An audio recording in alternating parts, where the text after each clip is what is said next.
जिन्होंने सिर में रखे श्रवण करते हैं संत महापुरुषों ने हमको क्या समझाया है। बेसाख बसे मन सतगुरु जिनकी दया अपार, गुरु कृपा से मन मिटे पांच पुरुष दो नार। गुरु चरणों की धूल को जो मस्तक पर लाए, मार्कंडेय मात का सदुपदेश सुहाए। गुरुदाता शिष्य मरता छोड़े ना दरबार, सेवक कुकर राम को रहे तरस आधार। जो हित चित से बन गया गुरु चरणों का दास, तत्ती वाह न लागही छह तुम्हारा मास। जो हित चित से बन गया गुरु चरणों का दास, तत्ती वाह न लागही छह तुम्हारा मास। बैसाख बसे मन सतगुरु जिनकी दया अपार। इस मास में संत महापुरुषों ने हमको क्या ज्ञान दिया, मुख्य रखते हुए कि इस मास को, बैसाख को, कि बसे मन सतगुरु जिनकी दया अपार। अपने सतगुरु को अपने मन में बसा लो, जो हमेशा ही दया के भंडार हैं, जो हम सब पर अपार दया लुटाते रहते हैं। गुरु कृपा से मर मिटे पांच पुरुष दो नाम।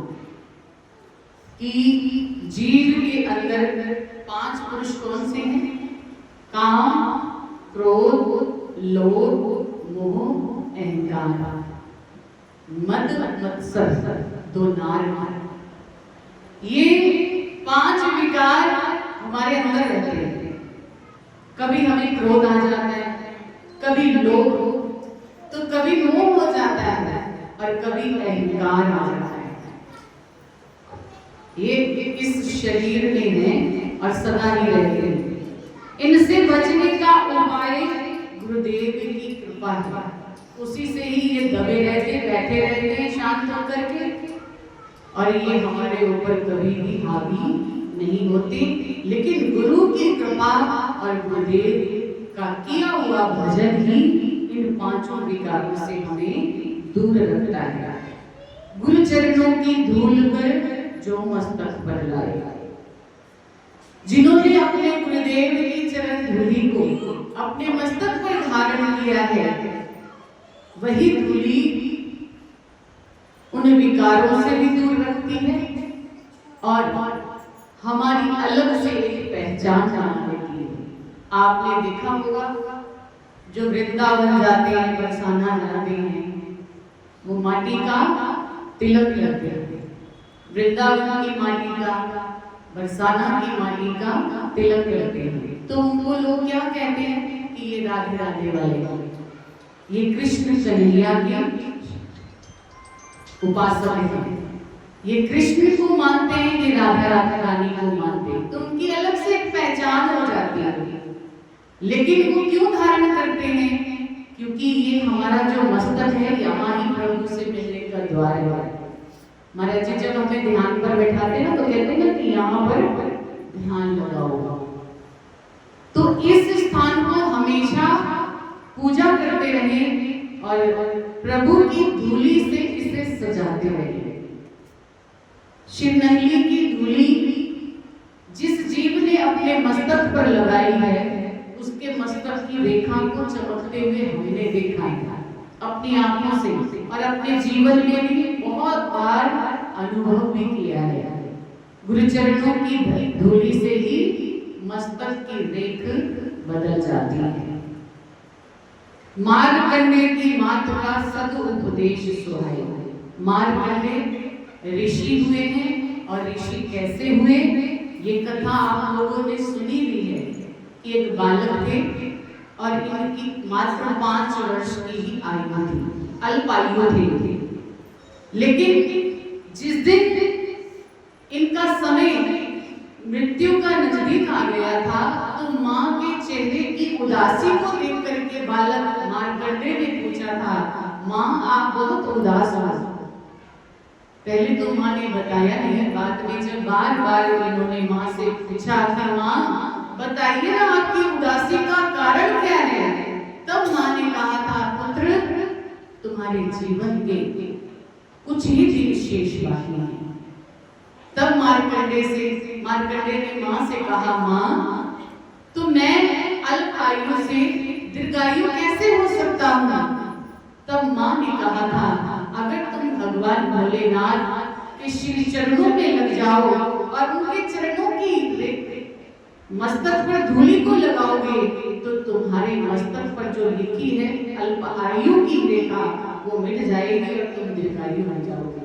माँ ने तो एक छोटा सा ज्ञान दिया, लेकिन मार्कंडेय ने दिन रात भगवान शंकर की आराधना की, भगवान शंकर की सेवा में लगे रहे और उन्होंने ही अपनी अंतरात्मा को भगवान शंकर के चरणों में लवलीन कर लिया और तभी से अंतर मन से एक शब्द उच्चारण हुआ जिसे हम महामृत्युंजय मंत्र कहते हैं।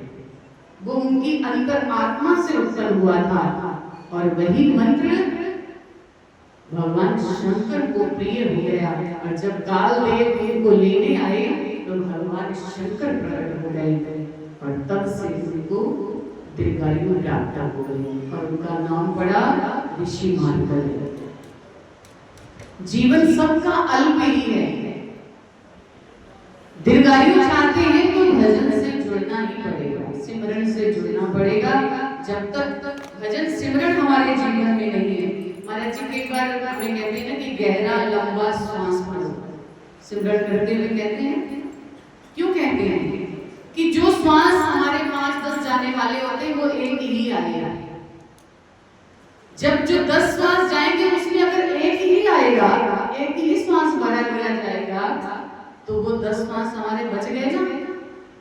सिमरन में इसीलिए जोड़ा जाता है कि गहरे लंबे श्वासों से ही सिमरन किया जाए ताकि हमारा जीवन लंबा हो और हम भजन इतना इकट्ठा कर ले कि वो इस लोक में भी हमारे काम आए और परलोक में भी हमारा सहायक रहे। गुरुदाता शिष्य मंगता छोड़े ना दरबार। कबीरदास जी ने कहा है कि मैं कुकर राम को मोतियों मेरा नाम मोती है, मैं भगवान का कुकर गल में रसरी प्रेम की जित खींचे उत जाऊं, कि मैं अपने प्रभु का कुकर हूँ, कुत्ता हूँ और उसके प्रेम के गले में मेरे रस्सी पड़ी हुई है, वो जिधर मुझे खींचे मैं उधर ही जाता हूँ। कितना सुंदर हमें ज्ञान दिया है कि हमें भी अपने गुरुदेव के प्रति इतना समर्पण भाव होना चाहिए। गुरु दरबार में कोई भी ऊंची आवाज में हमें कुछ कह देता है तो हमें गुस्सा लग जाता है, तो हम उनकी बातों का, उनके इशारों का सामना तो कब करेंगे जब हम किसी एक व्यक्ति की बात को, दरबार में रहने वाला है या सेवा करता है, उसकी बात को जब हम मानेंगे, सहन करेंगे। क्योंकि ये बात कई बार हम कहना चाहते थे लेकिन नहीं कह पाए, लेकिन आज कहते हैं। जब गुरु घर में लंगर चलता है तो सेवादारों की ड्यूटी लगाई जाती है लंगर में। बाद में सेवादार आकर के हमें हाथ जोड़ करके कहते, भाई जी मेरी ड्यूटी मत लगाना। तो हम पूछते क्यों भाई? बोले भगतानियां या गालियां कट के जाती है ना। जिसको भी खाना डाल के नहीं देते, रोटी नहीं देते, वो गालियां निकालता है। मैं क्या भाई, आप गुरु दरबार के कुकर हो तो आपको गालियां पड़ रही है, आपका कोई कुछ जाएगा नहीं और जो दे रहा है उसका हम कुछ कर नहीं सकते। तो आप लोगों से हम प्रार्थना करना चाहेंगे, लंगर गुरु दरबार में आप लोगों के लिए ही बनाया है। ये तो है नहीं कि मैंने उस लंगर को रख लेना और अगली संक्रांत तक आपको वितरित करना है, नहीं ना। जितना भी बनाया जाता है सब आप लोगों के लिए ही होता है। और जितना बनता है उतनी संगत होती नहीं है, डबल लंगर बनता है। आपको ले जाना है तो बड़ी शांति के साथ जब सब भोजन कर ले उसके बाद घर लेकर के जाओ, कोई मनाही नहीं है, क्योंकि बांटते हैं सब बाद में। लेकिन लंगर चल रहा हो उस बीच में कोई भी ऐसे ना करे कि अगर बच्चे दे रहे हैं तो लेकर के थैले में डाल, नहीं, और ना ही कोई लंगर लेने के लिए वहां जाए सेवादारों के पास। बाद में आप लोग अपने घर से भी अनुमान लगा लीजिए, अपने परिवार वालों को कितने बजे भोजन देते हो? 3 बजे के बाद ना, सुबह 11 बजे तक नाश्ता देते हो आप, उसके बाद 3 बजे 3:30 बजे आप उनको घर का खाना देते हो। तो गुरु दरबार में कौन सी जल्दी होती है आपको? 3-3:30 बजे तक सब संगत लंगर खा जाती है। उसके बाद जितना मर्जी भर भर के आप ले जाओ, कोई मना नहीं करेगा।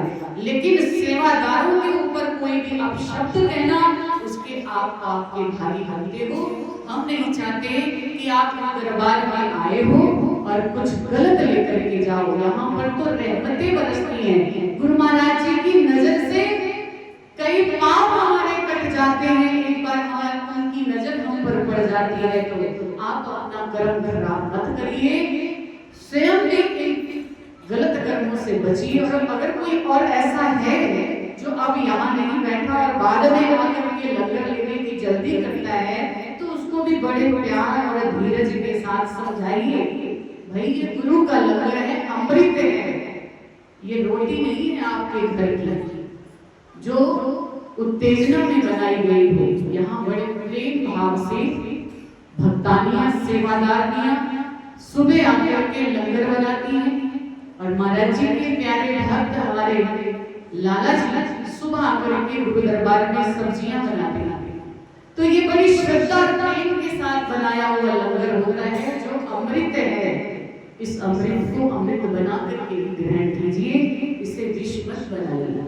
इतनी सी हमारी प्रार्थना आपके साथ रहेगी। तो आप हमारी प्रार्थना को जरूर स्वीकार करना। हम उसके घर के कुकर बन जाएं तो वो अपने प्रेम की रसरी हमारे गले में डालेंगे और फिर हमें हर विकार से, हर बुराई से, हर चिंता टेंशन से मुक्त करते हुए दुनिया की सैर कराएंगे। जो हित चित